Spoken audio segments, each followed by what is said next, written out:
A federal claims court has begun hearings on potential links between autism and childhood vaccines. Large scientific studies have found no connection, but thousands of parents have filed claims hoping to receive compensation from a government fund set up to help people injured by vaccinations.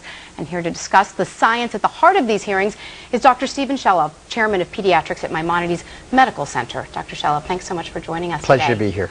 Let's start with the science behind this. What does the latest research tell us about any potential link to vaccinations? Well, first it's important to make people really understand there is no link between vaccine administration and autism.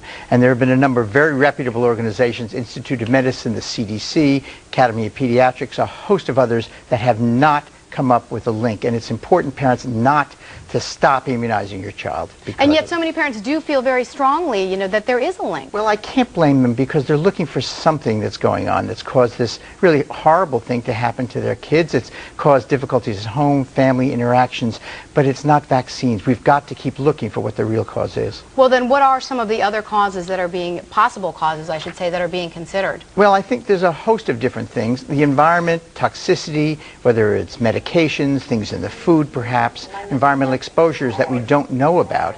Those all have to be factored in. It's a complicated world with lots of things out there that kids could get into or parents could unknowingly pass on to their children without even knowing it. So I think there's lots of investigation to do, but don't implicate vaccines. It would be a tragedy if we did that. Is there one possible cause that is being looked at more seriously than others, one that seems potentially more likely? I think the answer will be somewhere in the environment. I really do. And it's something that has seeped its way into our environmental exposure. A legal victory for medical professionals who say childhood vaccines do not cause autism. A special federal court ruled Thursday that those inoculations are not to blame for neurological disorders, confirming what some doctors say they've known all along. Not only are the vaccines safe, but they're actually life-saving. I mean, let's remember what we're using these vaccines for. We're using them to prevent measles. We're using them to prevent polio.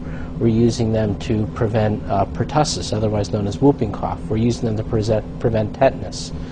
These are the leading childhood killers in the world. The court concluded the weight of scientific research and authority was simply more persuasive on nearly every point in contention. Dr. Hotez says his teenage daughter is autistic, but he says he's satisfied with the clinical research and animal testing that's already been done.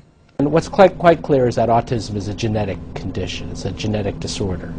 And that goes along with the fact that there are major structural changes in the brain, and this is not something that vaccines are capable of doing. Indeed, it's not something that's any toxin or a toxin would be able to do. Carlotta Bradley, The Associated Press.